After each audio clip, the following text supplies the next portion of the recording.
তো লাগলো এবার তো লাগলো খেলা জমবে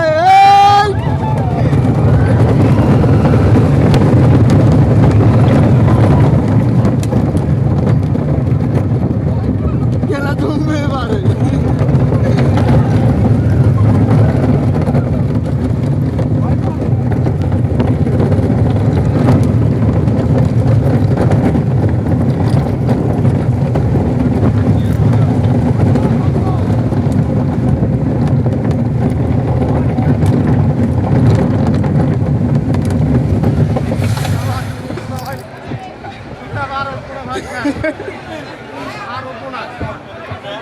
কেন ভাই কি সমস্যা আমরা চলে আসছি এখন আমরা